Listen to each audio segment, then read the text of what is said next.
And we are back. Yet again, we are back. Yet again, we are back. Yet again, we are back. Yet again.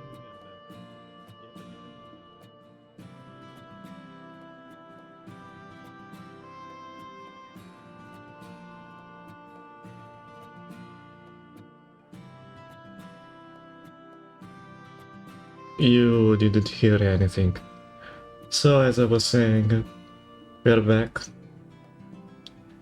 with another stream of Witch of the Holy Night. So, let's go back into it.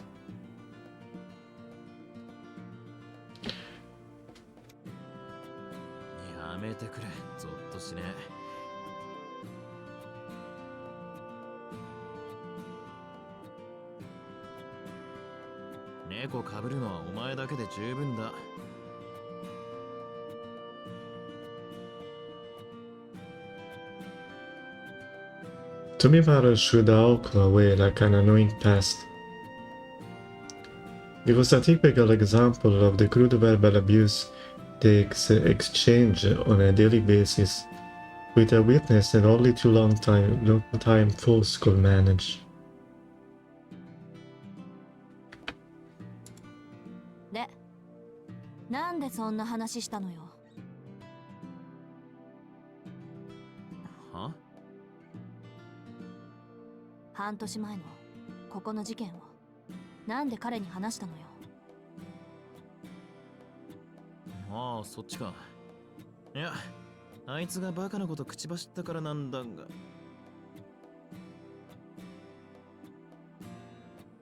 He stopped himself before he said any more. He knew better not to let slip the fact that Sujiro had a thing for Aoko.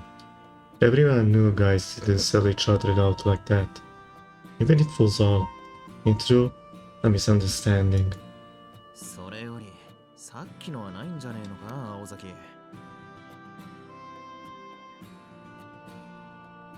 お前、宗十郎に恨みでもあんの？7日以上前の恨みを引きずるほど私はお姫様じゃないつもりだけど。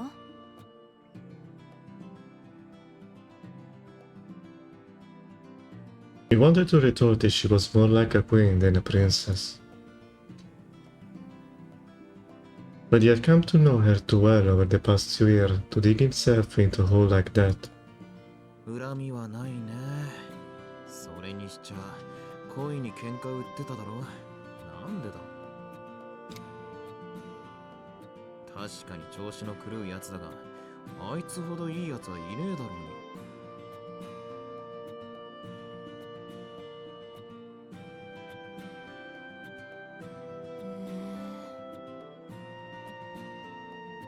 おい待て、なんだその足元のシロアリを見るかのような態度は。別にあんたまでそのセリフを言うのかって心底から見下げ果てただけよ。まあいっか。いいやつ、いい人、結構じゃない？喧嘩を売る相手としちゃ上等だわ。誰も憎んであげないなら私ぐらいそうしないとね。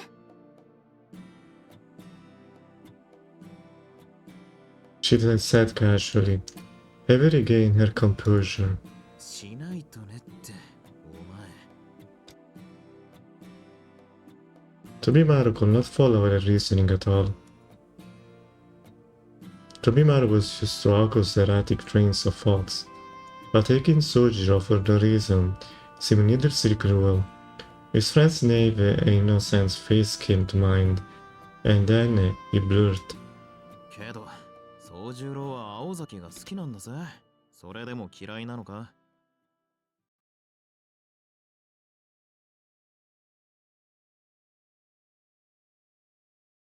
Oh, you told her.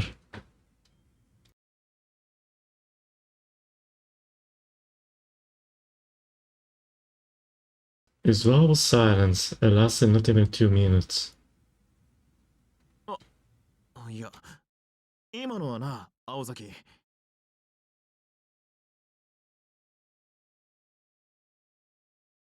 Thanks, friend. He tried to take it back, but it was too late. She had heard his words loud and clear.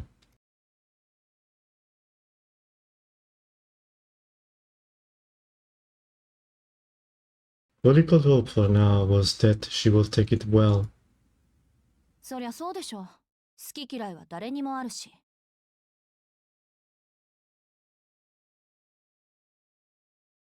けどこればかりはね。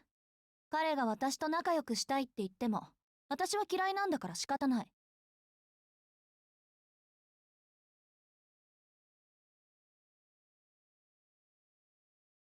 Stone cold Aoka. Tobibaro found himself filled with indignation at how detached Aoka was being. いや、そんなお友達感覚の話じゃなくてだな。そういう好き嫌いじゃなくて、その字は本気でお前に惚れてるって言ったんだよ。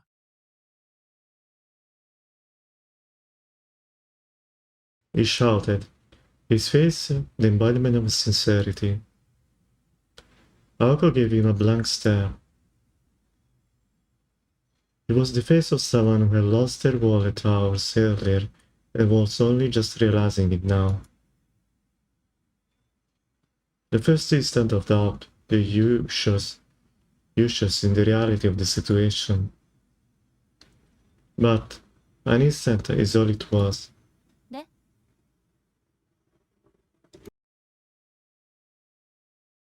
She answered coldly,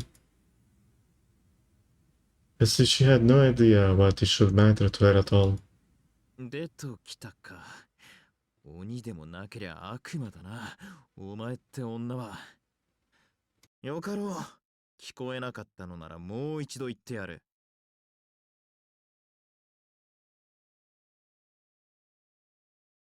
Tobimaro gave up any pretense of masculine solidarity and fired back hard. いいわよ、そんなの。つまらないもの。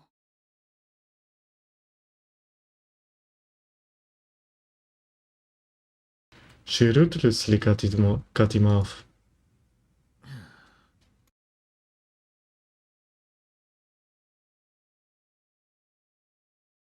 Thinking of the boys who still harbor a requiet love for Aoko, Tobimaro tried hard to come up with a name befitting the demons in front of him. なるほどね。それでさっきの話に結びつくわけだ。へえ、柄にもなく友達思いじゃない？殿下。っ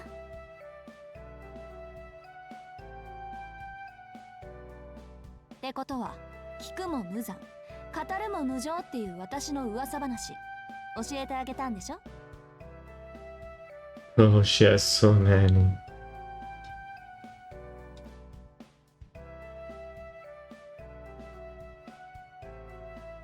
She laughed as if a fiendish smile adorned her face. Tomimaru repented to God, whoever and wherever he or she might be, for ever bringing up Aoko's love life. 飛び丸にしちゃ正しい判断ね。褒めてあげるから、どんな話をしたのか聞きたいな、私。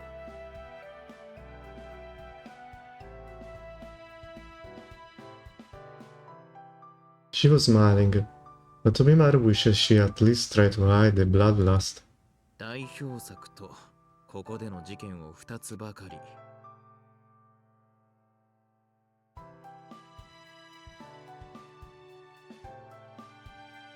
Aoka nodded with satisfaction as she listened to Tomimaru's hesitant answer. こういう時、噂話って便利よね。うるさいのを追っ払ってくれるから。でも、そんな話を考えなしで広めたら大変だから、これからは気をつけてね。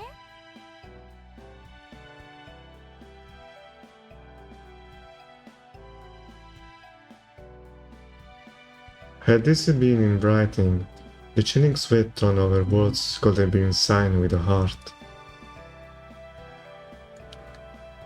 Whether angry or happy, Ozaki spoke in a disturbingly acute manner when she was in a heightened emotional state. Tobimaru took note of this new discovery However, he did nothing to get him out of this situation. ああ、俺も命は惜しいからな。口はもう滑らねえよ。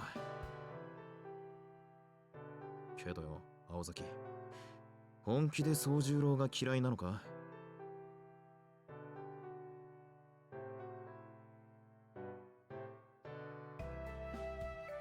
He noted was a topic he would not be better off avoiding, but he tried asking anyway. The bonds between men, at times, share more beautiful than a pearl. まあ好きじゃないから嫌いっていうわけじゃないけど、私が彼のことを嫌う理由は自分でもわからない。だからダメなのね、きっ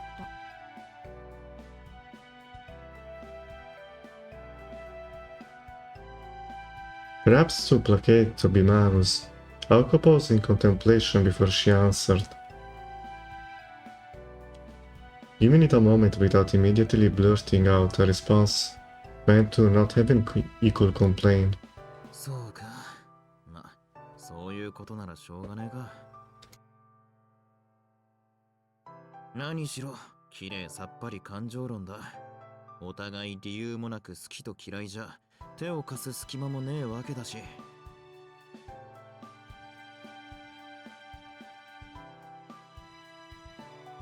Thinking it would be end of it, Tobimaru looked up toward the ceiling and silently apologized to Sojiro.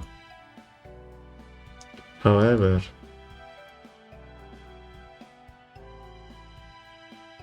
his final sentence appeared to have piqued Aoko's interest.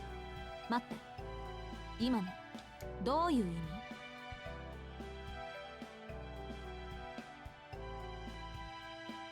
Her food share has vanished. Failing to pick on this, Tobimaru answered nonchalantly. いや、あいつもさ、青崎に惚れた理由がわからないなんて言いやがってな。まあ、違ったか。理由なんてないなんて意味だったかな。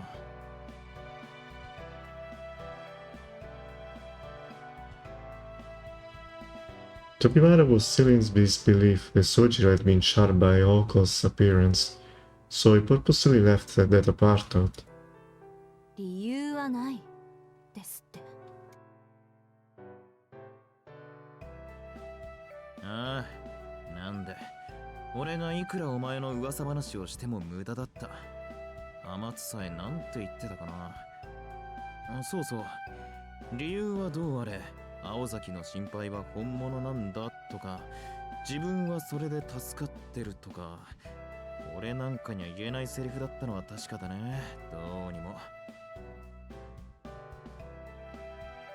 はっきりしてんのは他の野郎どもと違って噂を聞いても手を引く素振りなんざみじんもなかったってことだけ。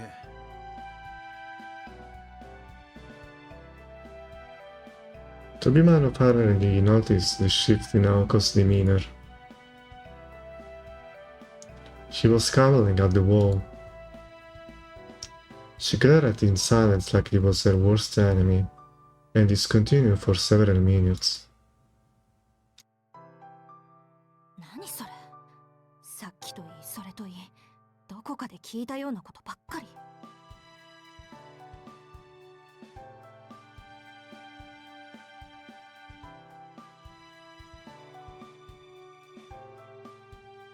Secret was her hair, yet the gnanish of her teeth was audible.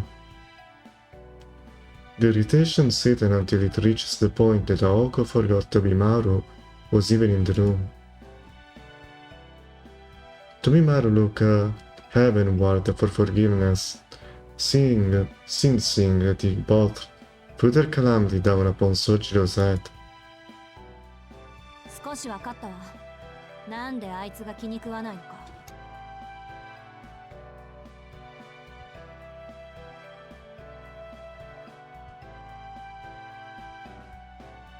Tobimaru looked away if to indicate he would rather not to know, but Otto ignored him and began to grumble venomously. あいつ、私が嫌いなやつと言動が似てるのよ。 Tobimaru looked away if to indicate he would rather not to know, but Otto ignored him and began to grumble venomously. あいつ、私が嫌いなやつと言動が似てるのよ。 Tobimaru 誰彼構わずいい人扱いされるところとか、妙にふわふわしてるところとか、いちいち私の勘に触るところとか。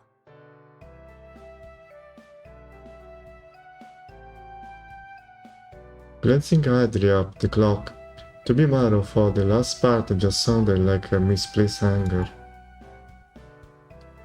And that was that. 1 o'clock had come and gone. わかった。もういい。この話をした俺が悪かった。で、俺に用ってのはなんだよ。言っとくけど、もう授業始まってるぜ。え？授業ってなんで？いつ？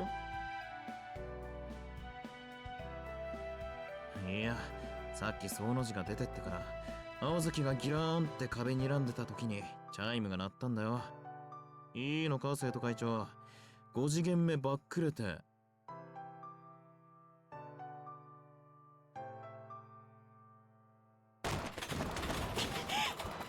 けないでしょ。なんで黙ってんのよ、あんたは。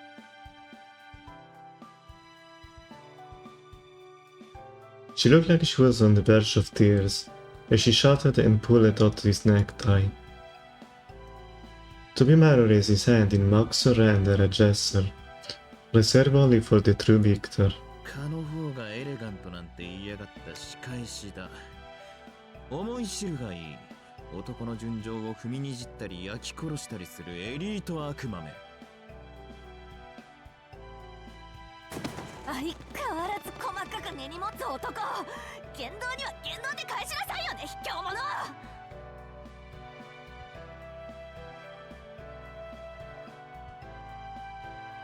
She tied his necktie around his neck with a yank. The vice president smiled, a thuggish grin, as if her reaction made his victory that much sweeter. お前の古典が破滅に向かっているのは周知の事実。そして A 組の5次元目は言うまでもない。藤代のばあさん。青崎のこと嫌ってるしな。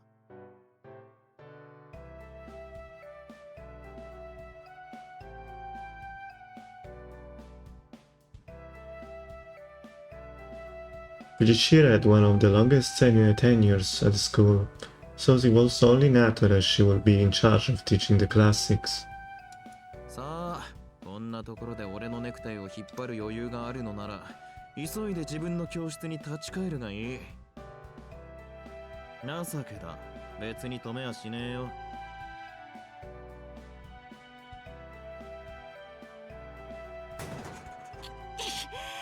くそ、あんたなんかにはめられるなんて。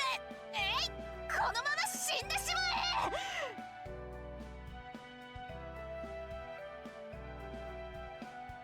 She shocked him ever harder with his necktie. Asaka put words into action and mercilessly strangled Tobimaru. He saw his life flash before his eyes. いや、待て待て。本当に死んじまうだろうが。今ならまだ間に合う。10分過ぎたら遅刻から欠席扱いだぞ。Aka glances up at the clock. It was still only 1:07. Her route was from the student council room on the second floor to the Class A classroom on the third floor. If she ran, she could make it. 命拾ったわね、飛び丸。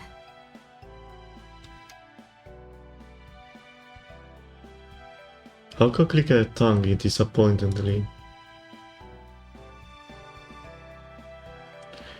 What disturbed Tomimaru was that he didn't sound like an empty threat. あと放課後、ここにいて。頼みたいことがあるのは本当なんだから。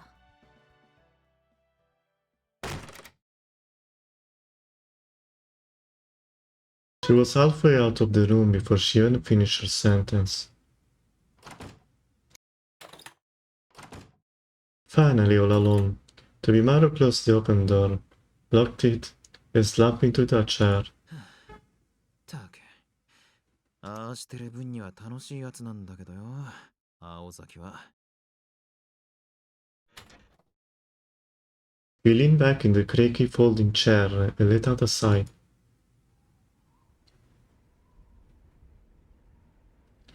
The weather outside was beautiful, but the sunlight waned early in the winter. Before long, the light would fade, and the unheated student council room would grow colder and colder. After all the good equipment, like the heater, had ended up in the main office, so he had no choice but to settle in for a chilly afternoon. こんな天気が続けばいいんだがね。天気予報じゃまた雲行き怪しいって話だが。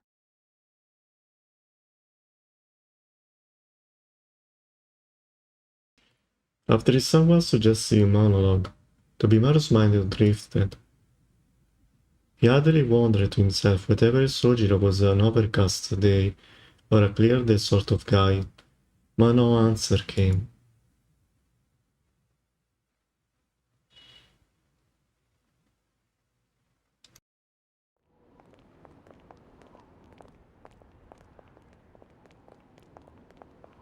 The school day over, Sojiro headed straight to his job.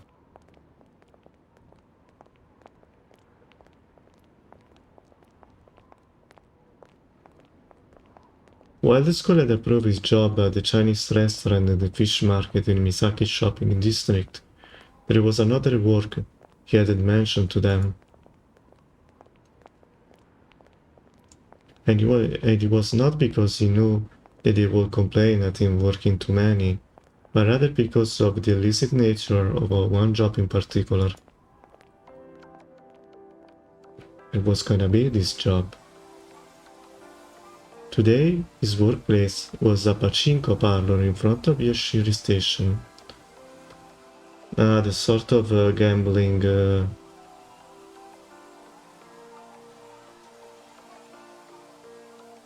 in Japan.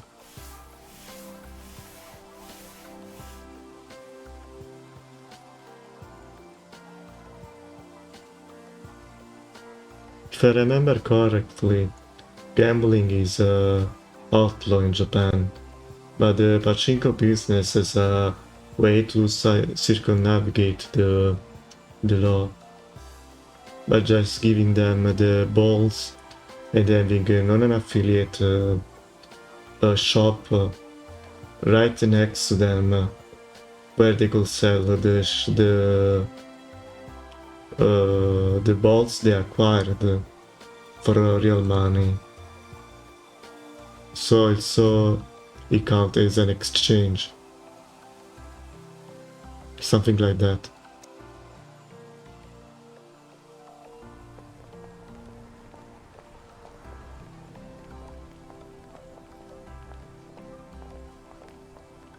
Yashijori was the jewel of Misaki City, a boozy place with a vast sort of assortment of commercial center and shopping arcades.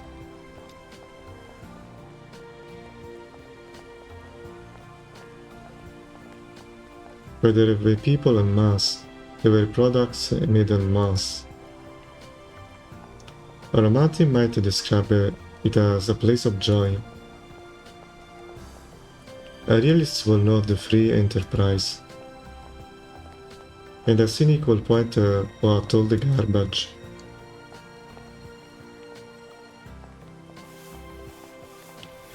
Local authorities had attempted to beautify Yashishori, but there was one basic tenet of society they could not overcome.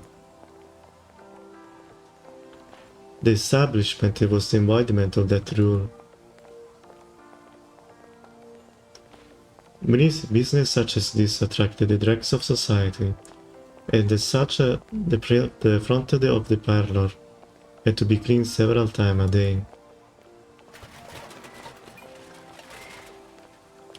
Sojiro stood outside in the winter, cold whipping used-up cigarette butts, picking up discarded filters and tossing empty cans into the trash. Something about it must have reminded him of mountain life, because he cheerfully finished the job with ease. After making sure the storefront was acceptably clean, he returned to the inside of the parlor, where it was nice and warm. Blinding lights, deafening sounds, and the oppressive odor of tobacco assaulted him as he passed through the parlor on his way to the office. 店長、外回りの掃除終わりました。はい、ご苦労様。それでいいかな。2階の40番台のお客さんの様子見てきてくれない？どうも懐に飲んでそうなんだよね、あのお姉さん。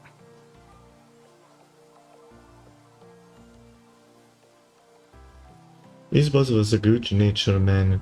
He used to work a desk job. The reason he employed someone like Sojiro, even though he was clearly a student, was not because he admired him for working his way through school. It was because all of the other employees were scary and intimidating, and he wanted at least one employee who was not. いいんですか？トイレの掃除まだですけど。いいのいいの。なんかね、カメラの死角にいるんでいまいち確証取れないの。そうちゃん、今のところ的中率 100% でしょ。様子見てきてくれないかな。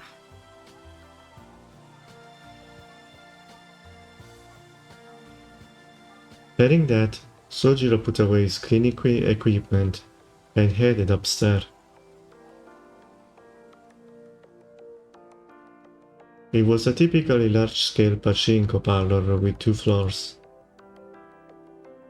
It prided itself on being a local establishment that was satisfied with taking the locals' money little by little without resorting to more exploitative means.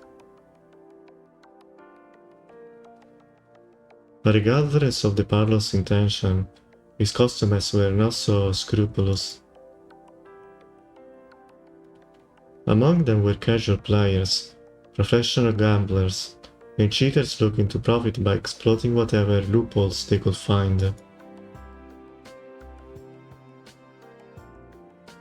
Of particular prevalence was a device developed in the mid-80s that could disrupt a machine's circuitry from the outside and made it much easier to get what was called a 777 jackpot.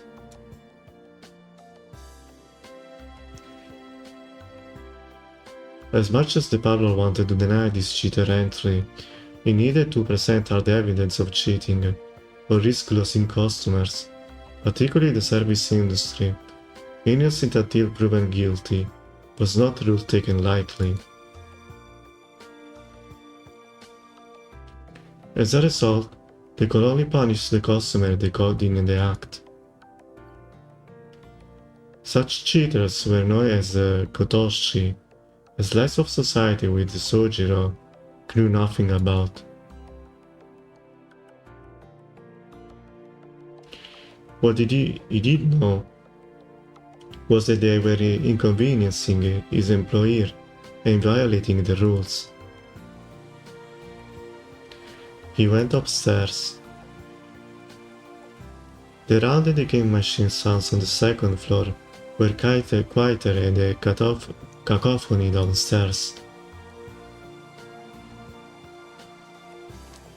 There were 100 game machines on the ground floor and over 80 on the second, while there were some empty seats here and there, but it was a solid evening turnout.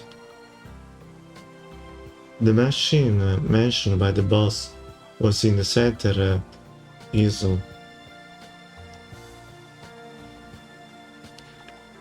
Sojiro nonchalantly leaned back against the wall and watched the customer hit the jackpot over and over again.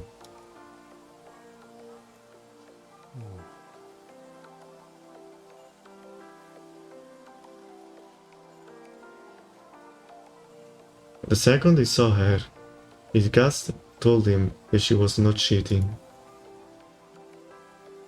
He still was not sure what he missed about a master swindler, but if it meant they were special, This woman certainly fit that description.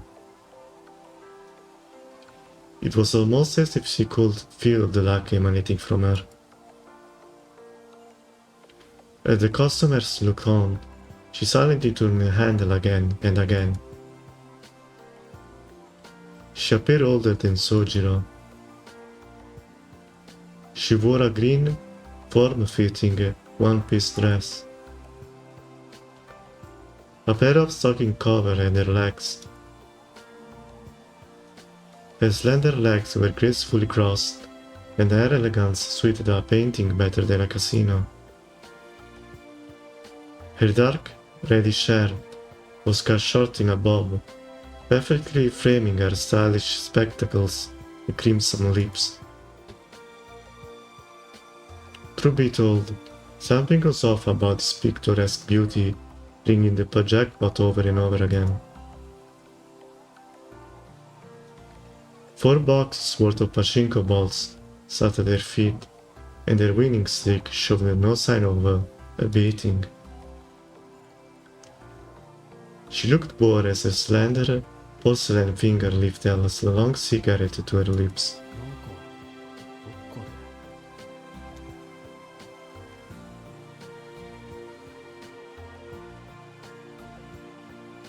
Just as the thought crossed his mind, her gaze turned toward the wall, and Sojiro.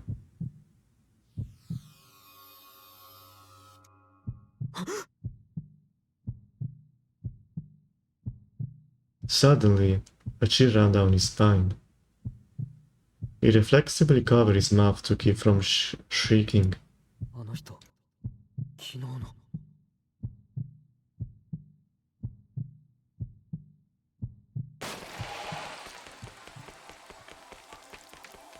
The one with the flamethrower or the katana. Acting on pure instinct, Sojiro took off running. He headed straight downstairs, desperate not to be the same floor as her. But I think as a flamethrower, he probably was a magic user, casting some flaming spell.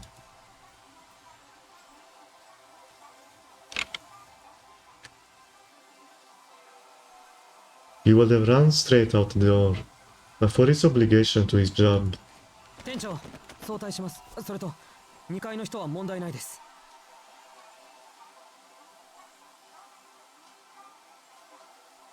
he tried to keep his composure as he spoke, jamming his school uniform into a paper bag as he ran out of the parlor.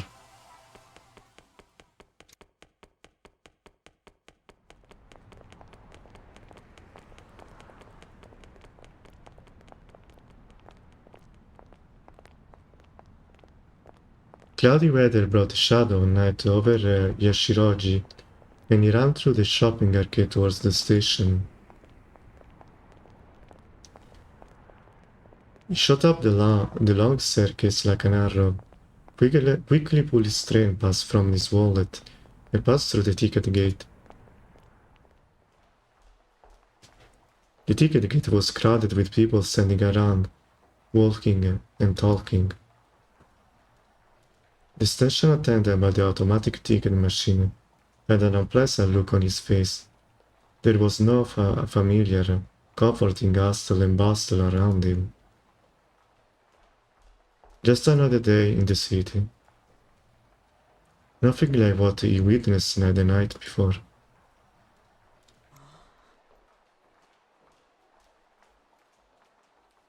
could finally breathe again.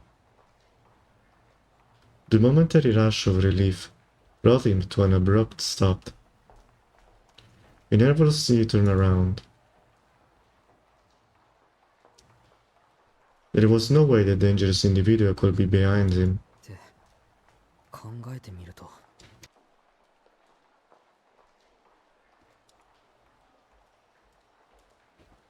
He couldn't think of a good reason for why he had fled to so desperately. As far as he could remember, he haven't seen the threat face long enough to form an opinion about her. Sojiro gave himself a good slap on the cheek to pull himself together and quickly made his way down to the platform. Unfortunately, the next train was 10 minutes away, and panicking would do him no favor, so he quickly found an empty seat and sat down.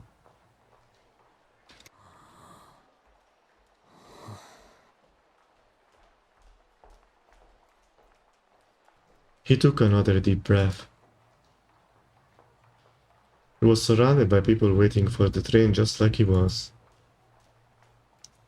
and no sign of anyone pursuing him.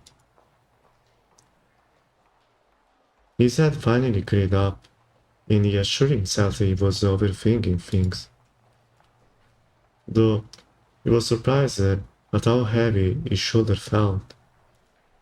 疲れてるのは分かってる。自分の体のことだし。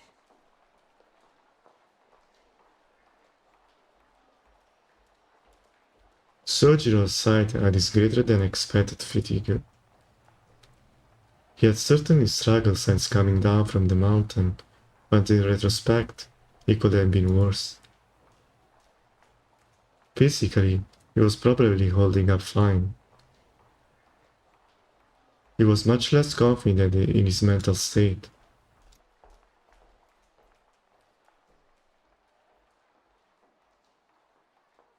The city and the mountains could not have been more different. He had been slow to recognize the difference and adapt. Acclimation was simple enough. Humans were nothing if not adaptable. Even without any effort, one would learn to adjust over time. Recognizing the challenges had been the hard part. そりゃあとにかく難しいことだらけだし。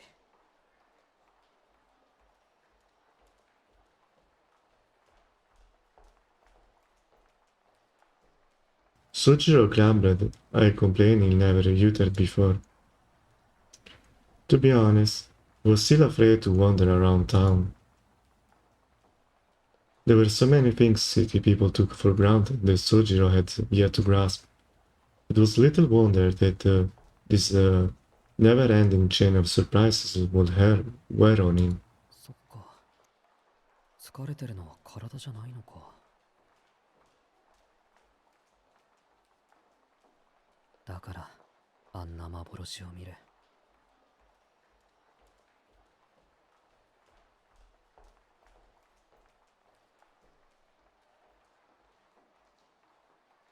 He muttered to himself, then shook his head. That which exists, exists. Such was the way of all things. Tobimaro had called it an hallucination, but Sojiro knew that it was so real, what he saw was real. The city was a magical kingdom compared to the mountains. If there were real magicians secretly living here, that should have been no surprise at all. The thought alone made his legs tremble. It took him a moment longer to realize that they were quivering out of fear. He had feared the unnatural ever since he encountered a wild bear on a mountain path as a child. いや、あれはこんなもんじゃなかったっけ。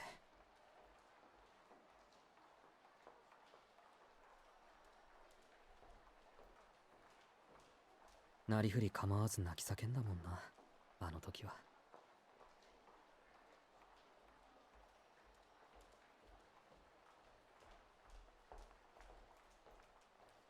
Sojiro smiled a little as he recalled his traumatic childhood memory. Anyone would have fainted at the sudden appearance of a growling beast that towered over 6 feet tall. The monster in the movie that Sojiro was not 2 days ago was the equivalent of a cuddly stuffed animal when compared to the wild mounted creatures. He was reminded that he would face far worse before, and his ordeal now was something he could endure. そうだよな。今の問題は、ちらっと聞こえた最後のセリフか。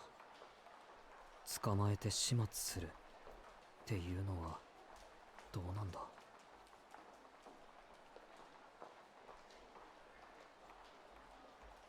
Literally to catch and eliminate after. At face value, the meaning was obvious, but the implications were simply too frightening to contemplate seriously. Perhaps he had misheard the words, or perhaps the speaker had misspoke. 都会のルール。誰かがきっと罰しに来るか。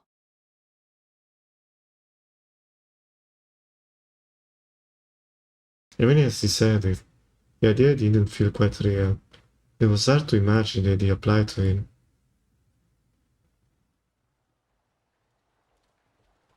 Sojiro breathed in it and closed his eyes.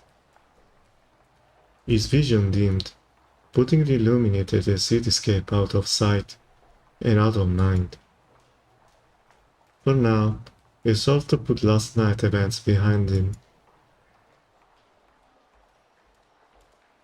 When he opened his eyes, his breathing had calmed. それでさ、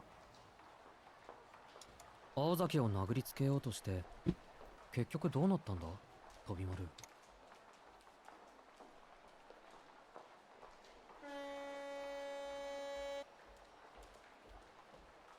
The question suddenly popped into Sojiro's head. He decided he would ask next time. He stood up from his chair. A long streak of light blazes by, announcing the arrival of the next train.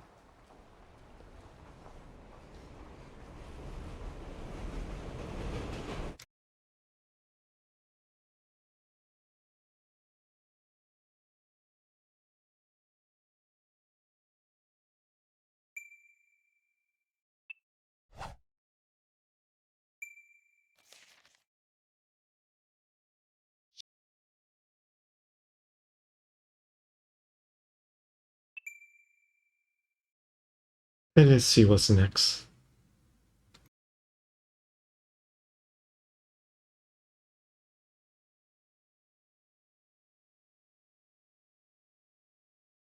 Let me tell you how the event of yesterday transpired.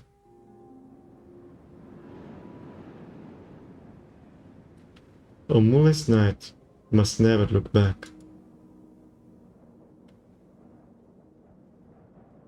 Was it a lesson or was it a warning? It was so very long ago. At the time, I could never imagine my very being would become.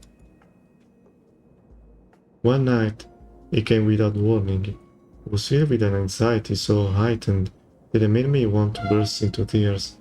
So I fled to my grandfather's workshop.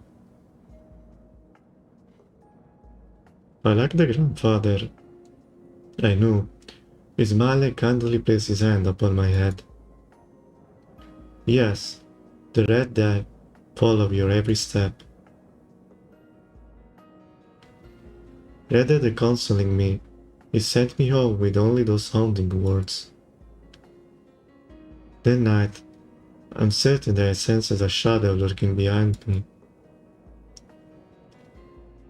Something or someone watching me from afar.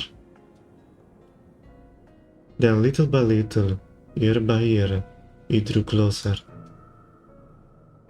Eventually, the presence that once felt like a spot on the horizon grew so close that I could feel his breath down the base of my neck. Of course it was all in my mind. When I turned around, nobody was there.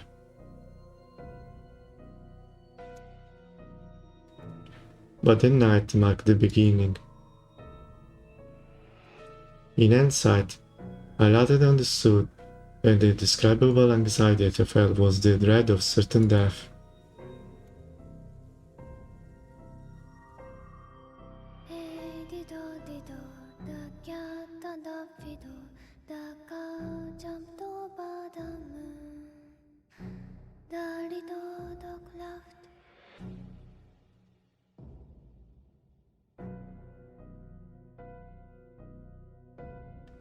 How much time has passed since that night?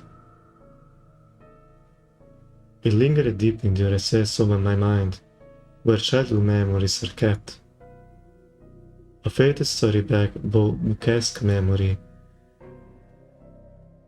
On dark nights, I still hear the faint echo of my grandfather's words. But no matter how strong the wind may howl, or entrancing the song of the girl next to me, I could never bury his ominous words completely. ご到着ね。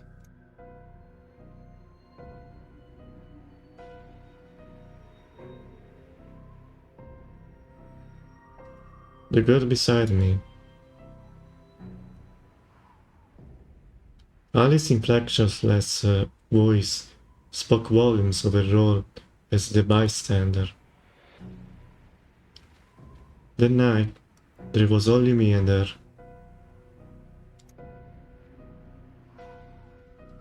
It was the night I will mark as the birth to who I am today. For what should have been quite a memorable night, it sure wasn't a promising start. Dense clouds blocked the starlight above like a black umbrella. Straw wind tore through the sky, carrying the heavy clouds with it. The hands on the clock in the middle of the park pointed skyward, as if reaching for the moon. Unfortunately for them, tonight there was no moon to point at.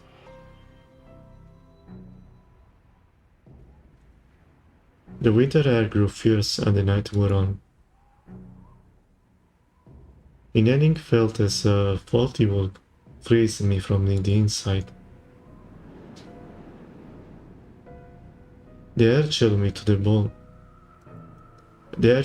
bone. Training to pass my spine directly to my brain.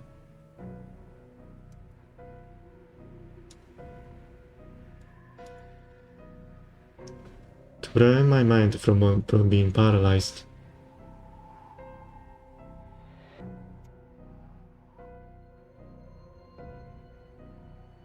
And to prevent my fingertips from becoming stone.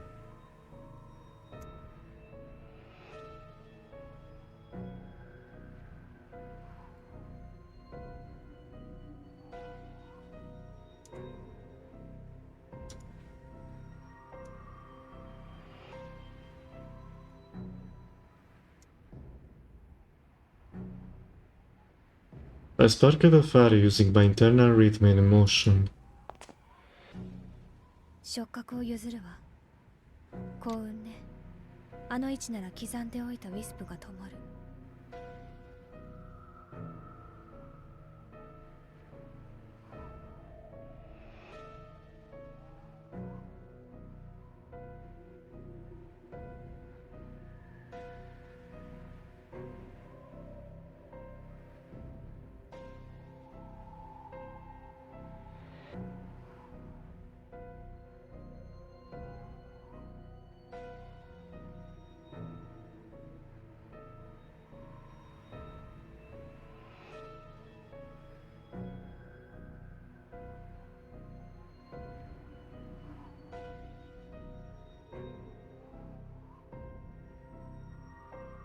I respond to Alice with a nod.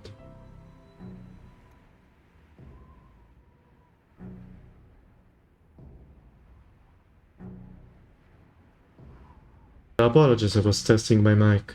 I thought it was stopped working. And then for just a moment I saw the ground. My legs quivered ever so faintly. I told myself they were shaking from the cold, but it wasn't so sure.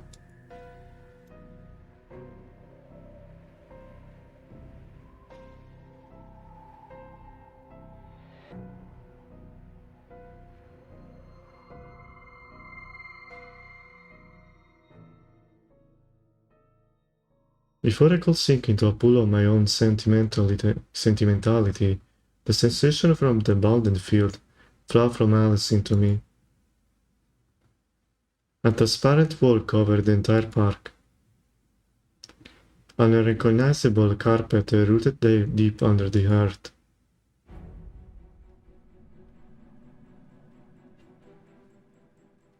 Alice Kunji's chants of the Mother Goose fairy tales permeated the night. The sensation became one with my body. I felt goosebumps on my quivering right arm. Someone had trespassed. The goosebumps creep up my right arm like ants, and slowly but surely made inroads for my heart. Holding back the desire to drive them out, I waited for them to reach a certain definitive position.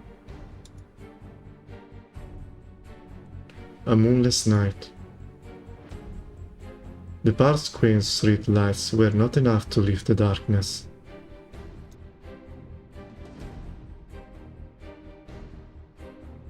The ants came to a stop. Far, far from my right arm, they had reached my very heart. Aiming without the aid of my sense of sight, I could see the intruder lurking in the darkness. To starboard, in the bushes about 30 steps back, on all floors, it was beckoning with the right hand.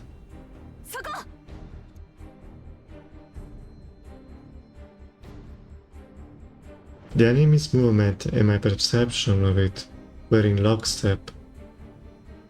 I spun around. The enemy's arm stretched out like a spear. This lethal weapon, aimed at the back of my head, brushed my hair at a breakneck speed. With the omniscient view granted by Alice's word, I managed to avoid it by the skin of my teeth. My hair fanned through the air from the violence of her attack. An attack grazed my cheek, and I felt a small sharp pain. It felt like the kiss of death.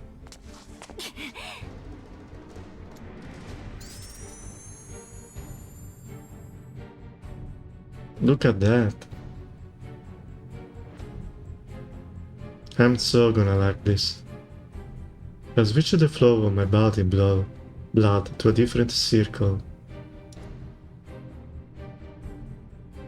Cycle. The blood running through my veins at a few feet per second transmuted into an imaginary element. My body became a single circuit, and my heart transformed into a completely different engine. An unknowable motion of immeasurable heat. A mystic, yet untapped by humankind, that made me who I am.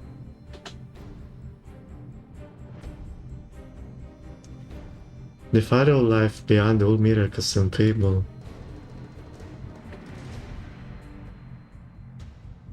This is what we mage call magical energy.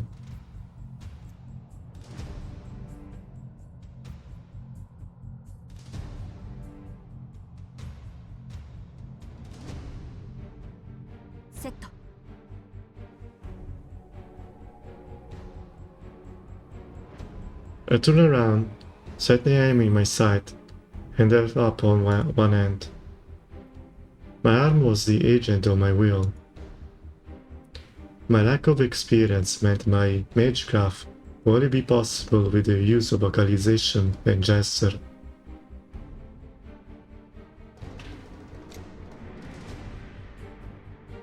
That's not all how magicians do their spells.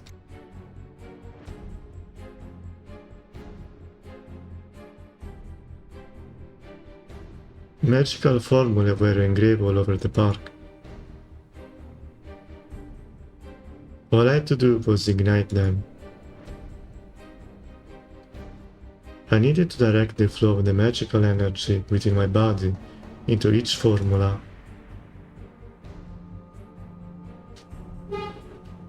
Typically, a mage acts as a conduit, Whether wired or wireless, the mage simply pours magical energy into the formula, releasing the energy in the form of a projectile, stream, or any number of other methods would usually suffice, but in case, I was the feeling of my limbs ripping out. 燃えろ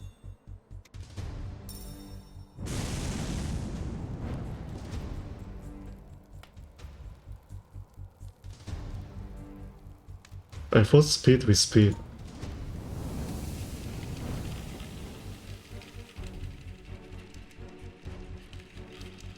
A marionette? The enemy's arm ascended 10 feet towards, become engulfed in flames. It was nighttime at the park.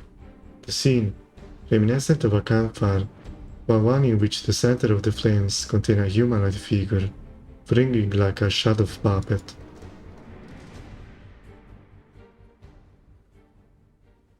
The flames subsided, just as unnaturally as it ignited. No crackling, no burning smell. 結界返すわ死体を確認するから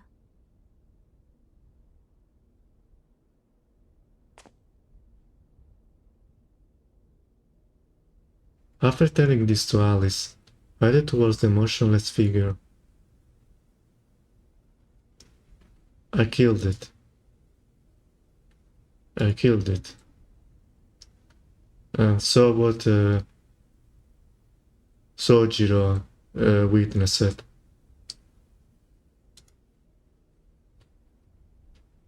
Regardless of who my opponent was, I just took someone's life.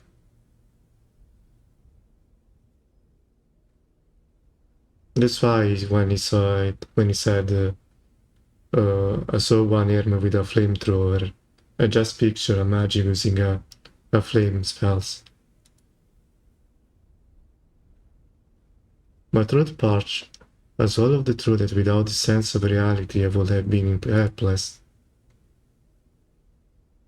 So hard and bitter, impossible to swallow, but I tried to anyway.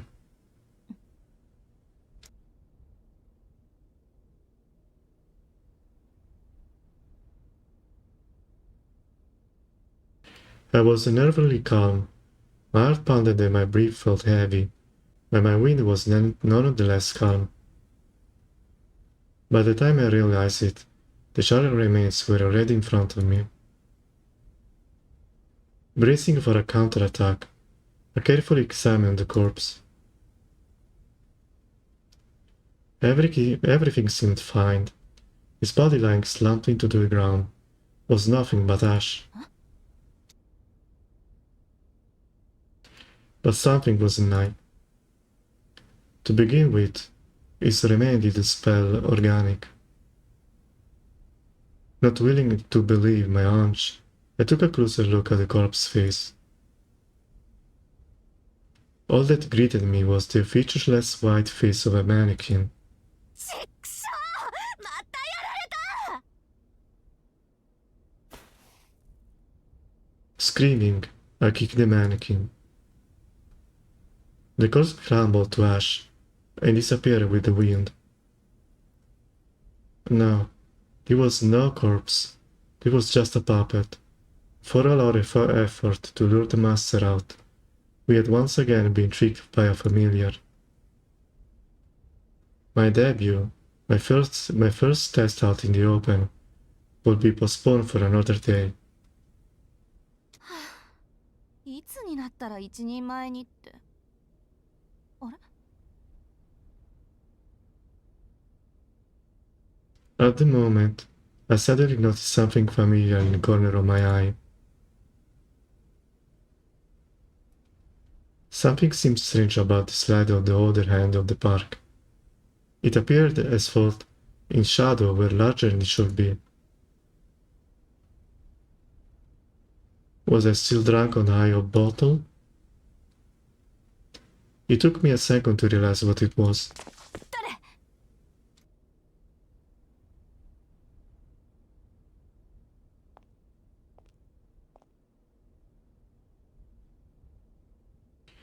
Calling out was a mistake.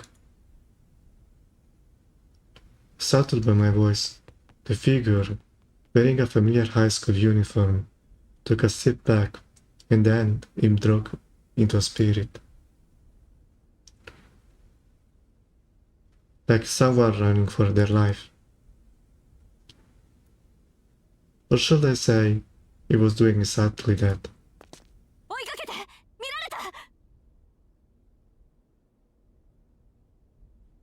In a rush, I shouted to my partner, but she hadn't been noticed the third-party presence in the first place. Though, it wasn't as if I could move by myself. Embarrassingly, the fight had taken more out of me than I liked. ダメ、逃げられる。捕まえて始末しないと。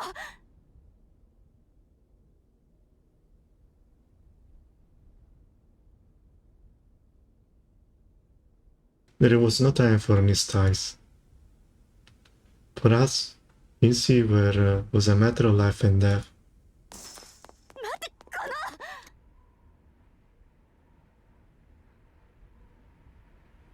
Shaking off the numbness in my legs, I made for the park exit.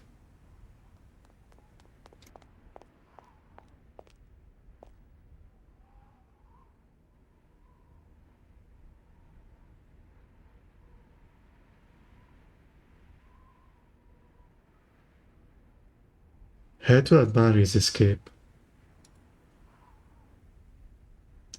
The witness, party to the entire night's proceeding, had disappeared into the darkness of the residential district without a trace. ああ、もう結界にあいつの感触なんてなかったのに。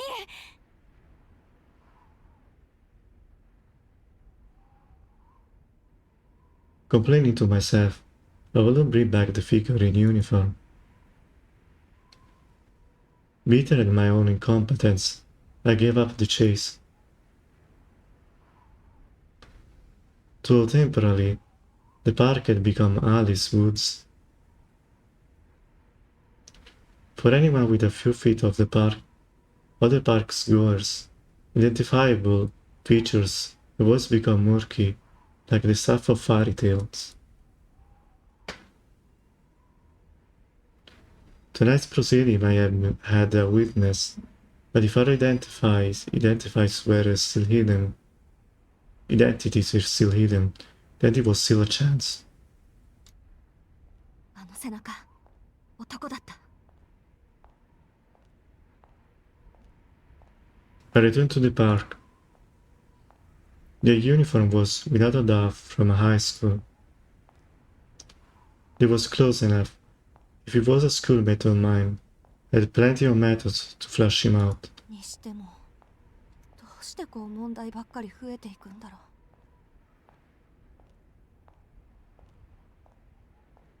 う。 Amidst my grumbling, I set my priorities straight. Before some strange rumors spread, I needed to seal the witness' mouth shut. That was the highest priority, quickly and without mercy.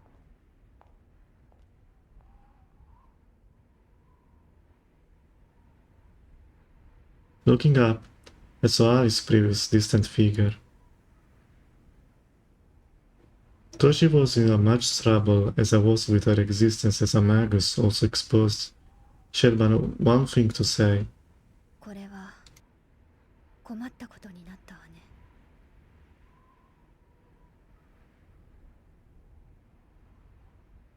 Her statue-like figure, staring into the darkness, seemed more expressionless than calm. I was pissed off. Her inconstructible voice resembled the moonless night, so much it made me angry.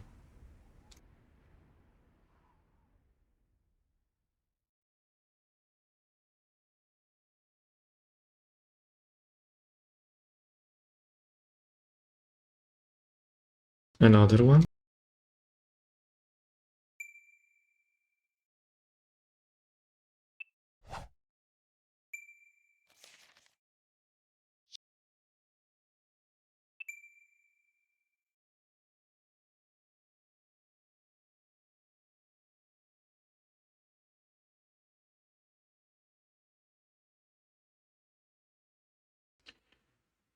There are really any other way of saying this. I'm a magician. Kind of like those witches in fairy tales, who live alone in the woods and perform miracles with a wave of a finger. While the popular depiction of it, different from reality, is closer to the truth than you know. Though just so we are clear, no, I don't fly through the sky on a broom. I cannot transform into an animal or speak with small birds. Modern mages are nothing so fanciful.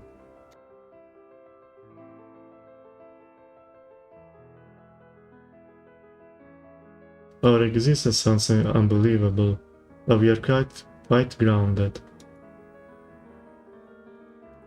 Though it might seem like we cannot do anything, we are actually majorly constrained. And while I still have a lot to learn about it, this is my real job.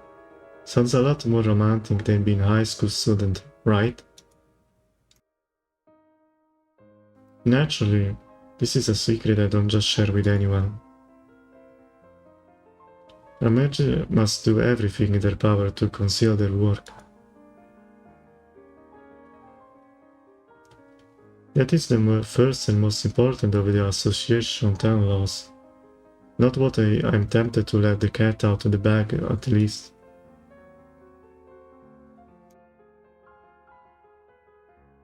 My secret identity, as an honor student, is intact, and absolutely no good will come out of me revealing my true nature. If anything, I've had only led to more addicts. That's why I do everything in my power to keep it a secret.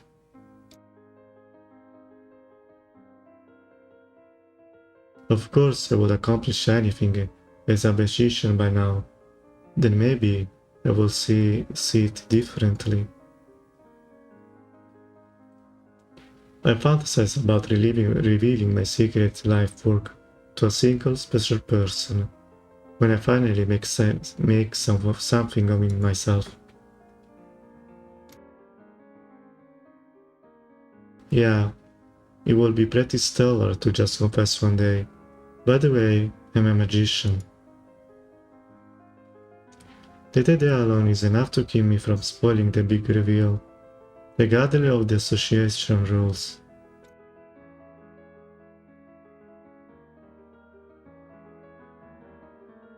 My grandfather patted me on the head when I shared these thoughts with him.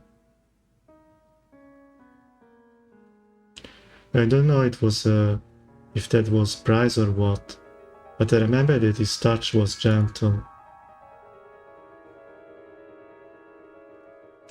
I first learned I wouldn't be succeeding my grandfather on the day I graduated in school. When I returned home, there he was. Your elder sister left on a journey. From this day forth, you are the heir to the Aozaki. He said in such a matter-of-fact way. I knew the Aozaki family passed down the old tradition of magecraft, but to be honest, I never imagined I would be the one to wield it. Magecraft is supposed to be passed down to a second child.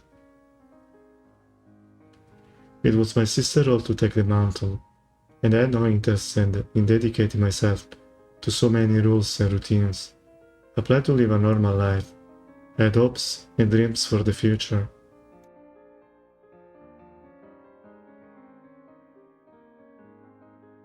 I felt bad for my sister, but I was determined to live my life my way. And while I managed to do just so, that for the time, I was blindsided by a vicious counterpunch.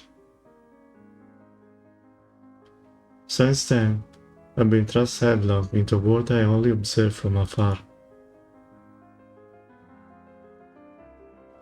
It was a hell of a way to start high school, But I suppose it wasn't all that bad, all things considered. A lot has happened since then. I was so pleased by this newfound life, with a year of school motor right by. I was a second year before I knew it. Thankfully, nothing drastic has happened. The 6th month, my roommate and I tried to kill each other, the notwithstanding. As it happens, I got a natural talent at the magic craft, so I've yet to have any hang-ups either.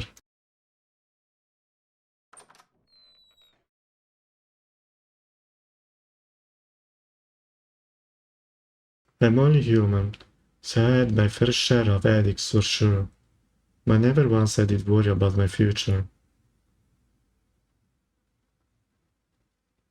I thought my life would be smooth sailing all the way. If only everything had gone to plan last night. どう？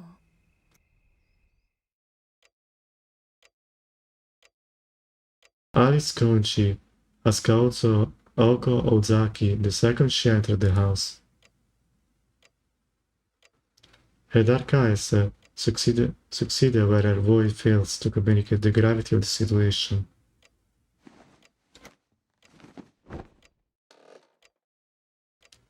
Oko took off her unfaltering coat, hung it on the hanger, and sat down on the sofa.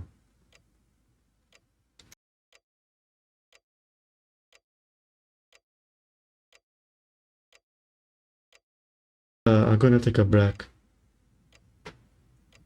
For some reason, I'm really tired today. See you later.